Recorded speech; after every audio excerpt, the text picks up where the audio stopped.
All right. Hello, everybody, and welcome to Air Sucker's Garage.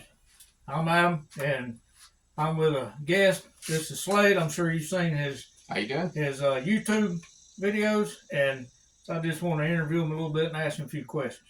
Okay. It's nice to be here with you. Nice to meet you, brother. Great time yesterday. Well, we've been talking a lot off Yeah. and on, so that's been amazing. Maybe a year or something. Oh, at least. Oh, And, yeah. So, how did you get into doing the DIY videos? Honestly, I didn't plan on that. I started on Beatles when I was a young kid, thanks to my father. And long story short, I had Beatles throughout the years, but when you're raising 4 kids, you know the deal. I had to sell some off and buy them later. And the last one that I had gotten, that red one that I did on YouTube, my daughter said, why don't you do this on YouTube to show people how to work on these? Maybe there's not many mechanics now to do them. And This is true. I said, I'll do a couple videos and see what happens. And it kind of took off from there.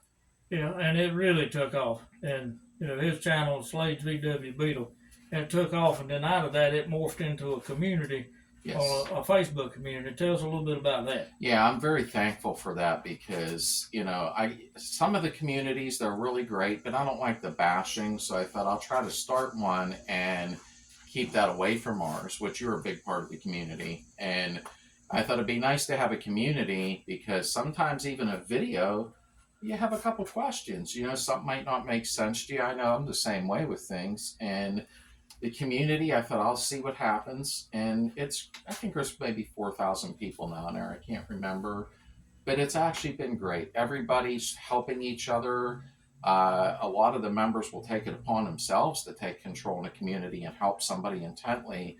And I think that's really great. Yeah, and everybody helps everybody. If somebody's looking for a part, Yep. if somebody has a part, they send them to them. I've done that a couple of times. Yes. And Bob, who was just here, he saw my VW sign that I had made. Right. He said, "That's cool. Let me get one." So I have one made. I sent it to him. Right. And Bob's a good guy. Yeah, I really like Bob. he I is. do. But everybody. I like the fact that this community. I'm in a lot of other VW pages, Right. and Right. I'm on electricians groups and Oh, stuff. right. And everybody Absolutely. bashes each other with smart comments, and there's no sense in it. No, I mean, if you're gonna say something smart, I mean, funny and sarcastic, maybe. Yeah, a little bit of humor sometimes is fine, But- but not everybody was born with a wrench in their hand. No. It's you learn along the way. There's things still to this day that I will go, and I'll get on the phone with you, who I really appreciate, had helped me greatly with wiring in a sub panel to the garage to improve the videos. And it was because of this gentleman here, and I didn't know that much about it. I just knew how to wire a plug up, and that's the thing. I don't believe in bashing people. No. We're all here to help each other and motivate each other, and I think that's a great thing. Absolutely. And then yesterday was the first annual picnic, Yeah. which I posted some videos and some Right. videos. I Yeah, can't do great. pictures. I haven't figured that out yet. That's okay. But Had a nice man, it time. was great. Yeah, I did too. And everybody was friendly. I mean, you see them on Facebook, and you see them in the community, but you actually get to meet them. Right. And that was really great. And everybody was so nice. Everybody was wonderful. We had about 70 people, which was really great. That was the first year for it, and I kind of winged it. I didn't know. And I did have to keep a close invite on there because you seen when you showed up, there was a nice place, but it was limited on space. Yeah. So next year will be an open invite, and everybody's welcome from all over the map or planet, what have you. But I think it turned out good. Folks like you came, and everybody was in a really good spirited mood. Everybody got along great. Oh, absolutely. And I think another thing people like your channel and the community is because you don't claim to know everything. No, I don't. I never will. I mean, you're not a guru. No. Some people may think you are, and some things maybe you are, but you don't know everything. And No. and you admit your mistakes, and you Right. say, I don't know everything, and all of us are always Oh, learning. absolutely. I mean, you can't, if you start editing out mistakes, that's not a good idea because then when somebody's in their garage working and they're wondering, what the heck happened here? The Slade went right through it with no problem. Well, there's a mistake. I don't like to edit it out. I really don't.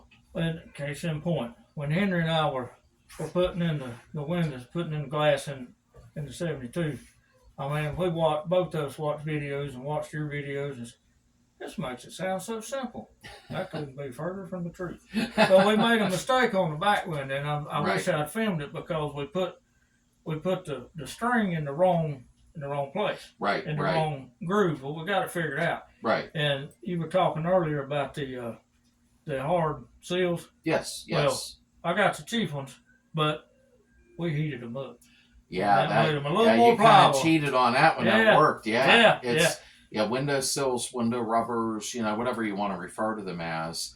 Always go through West Coast Metric or Wolfsburg West. They have nice, soft, high quality seals, because those hard seals from other places will say, you end up breaking your window. You get a real problem. And we were real careful, and I was concerned about that, but we heated the seals up, got it on the window, and it, we made more we pliable. put some lube up there, and it just popped right in. Right. Yeah. Windows. I mean, I know everybody thinks that you kind of just pop them in. You've got to watch with those. They break. You figure that is such a suction tight fit to keep from leaks that there isn't no caulking or sealer. You're just pretty much putting them in, so you got it. They're a tight fit, especially the back one. Yeah, and the back one is the one that breaks the most. Even if you do everything right. Yeah. If you're not careful, it will break. Oh yeah, I've seen guys hammer fisting trying to get them in, and I think, no, don't do that. That's not good.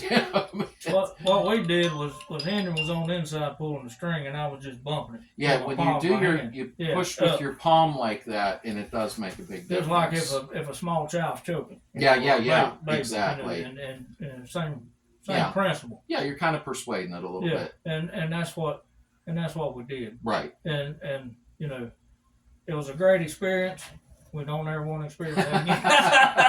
Yeah, unfortunately, I'm going to be doing it very shortly. Yeah. My buddy says, if you put windows in anything else, don't call me. I said, we know how to do it now. But, I mean, everybody makes mistakes. We learn from our mistakes, and sometimes the mistakes are kind of funny. Sometimes the mistakes are costly. Oh, yeah. But Absolutely. And I've been through costly mistakes. I've had enough of them, to tell you the truth. No, I'll never know everything. Nobody will. No matter who tells you they don't know everything. No. And I just try to show the little bit that I do know, and it seems to help some folks out, which is a huge thing. Exactly. And a while back, I did a video about the 34 pick 3 and the 009s. Everybody said they're junk. The distributors are junk. No, they're not. There's one on that stroker motor. Yeah, you can make them work. Yeah. With the 34 pick 3. Yeah. And I went through the whole thing about the hole in the plate and the vacuum and you did a good video on that. Honestly, I've had 009s. If you tune them and do it properly, even with the 34.3, I do it and have zero hesitation. You just got to take your time. I think a lot of times, sadly, and I'm sure they do it to your videos and my videos, people fast forward through them and they're missing half the information because they don't want to take the time and listen to what you're saying, and that's very sad. When I'm watching anything, I listen to every little bit of information so that, the outcome is pretty nice. Oh, yeah. And I don't, if somebody wants fast food, that's fine. Yeah, right. I mean, Exactly. I find myself boring too. Well, I look at mine sometimes after I'm done and I think, okay, I made it through this. I hope other people do. Exactly. It's normal. Exactly. Well, I know you're busy. You got things to do. I won't take up too much I of your time. appreciate you coming here. Great. Yes, I appreciate your time. Absolutely. You drove a lot of hours to be here. Your beautiful wife, your grandson. I had a nice time. Well, I really did. I did too. I appreciate all you folks. I really did. It was an adventure. It was good for the stress level. Yeah. Sometimes we need that. Absolutely. So, all righty. Okay. Thanks for having me on. Absolutely. Hope everybody enjoys this. Hit the subscribe button, and I appreciate everybody who is watching. Thank you. You did a good job. Thank you. Jeremy.